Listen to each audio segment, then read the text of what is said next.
On March 11 of last year, Samsung released the Galaxy S7 and S7 Edge. They took some big steps from the previous year with the S6, they made some of the top phones of 2016, and to some, they were the top phones of 2016. But what about 1 year later? How well has this phone held up? Is it still a good pickup by now? Let's find out.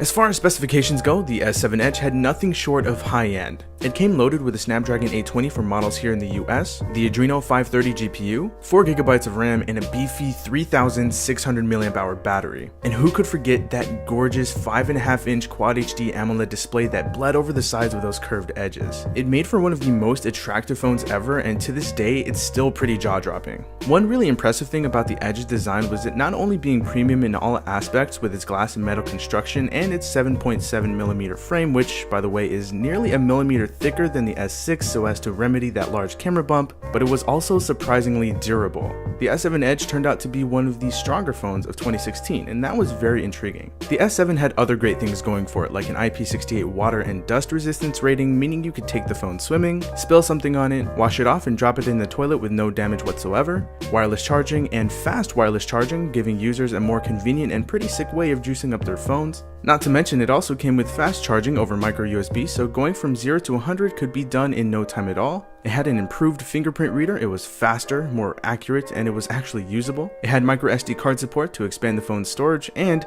it came with a headphone jack. Yes, I had to mention that. So on the outside, it seemed like the S7 was the perfect phone. I mean, it had almost everything you could want. Then you turn the phone on only to be greeted by Samsung's TouchWiz skin on top of Android. That version of Android being 6.0 Marshmallow at the time of the phone's release. Reviewers bashed TouchWiz, some giving it little to no mercy, even though Samsung lightened the skin a bit from the previous version found on the S6. There were fewer gimmicks and a tad less bloatware, but it was still TouchWiz. At first, the phone flew. It was incredibly fast and the hope of a lag-free TouchWiz experience actually seemed possible. But over time, the nightmares of another laggy Samsung phone came to life. Mine started to lag shortly after the Google Pixel was released. Coincidence? Ha! Animation stutters and application hiccups became very apparent, but it wasn't nearly as bad as in previous years. Thankfully, the phone was still very usable. The phone had its Edge features, which honestly after the first week I totally forgot about. It had a number of S-themed applications including S-Health, complete with that heart rate monitor on the back, which I also forgot about, S-Voice, which I hope Samsung forgets about, Samsung Pay, which I ended up loving, and aside from a couple other pre-installed apps, that was it. Samsung was definitely getting better with their skin, but again, it was still TouchWiz. Samsung's theme store made things a bit more bearable, and of course since this is Android, you could install a third-party launcher and make it look the way you want it to. But it still turned some consumers off, and I heard countless Samsung phones are too laggy, iPhone for the win from smartphone buyers. Regardless, the S7 was still a top dog.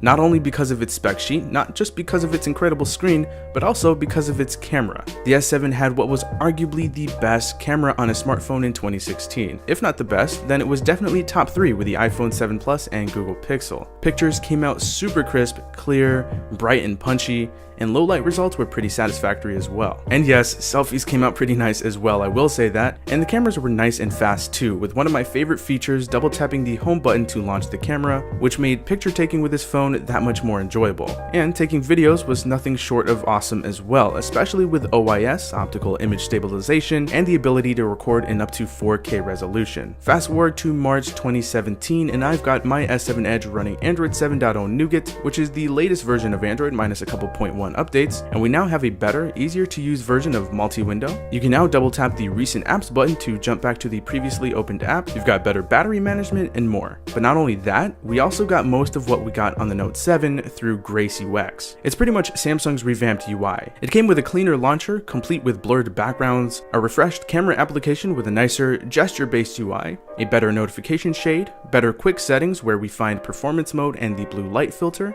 We got secure folder, device management to keep your system in check, and we also got a new set of power saving modes where you can lower your screen's resolution all the way down to 720p to help save more juice.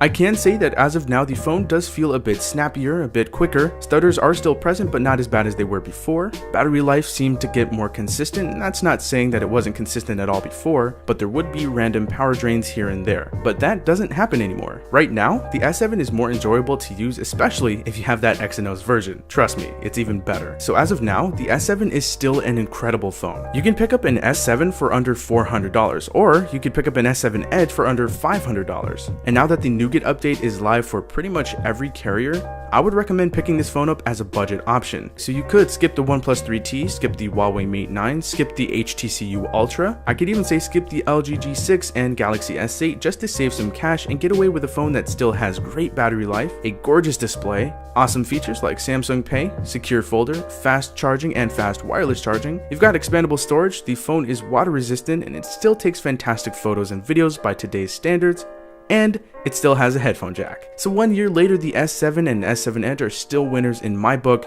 and I can easily recommend picking one up in 2017, especially with that Nougat update. And that kind of does away with Samsung's skin being the only real caveat. So what do you guys think of the S7 Edge 1 year later? Do you still have yours? Or do you plan on picking one up? Let us know by dropping a comment down below. We'd love to hear your feedback. But anyway, that does it for the video. I hope you guys enjoyed it. If you did, feel free to hit that like button, subscribe to the Android Police channel if you haven't already. But that does it for me. I'll talk to you guys later, and thanks for watching.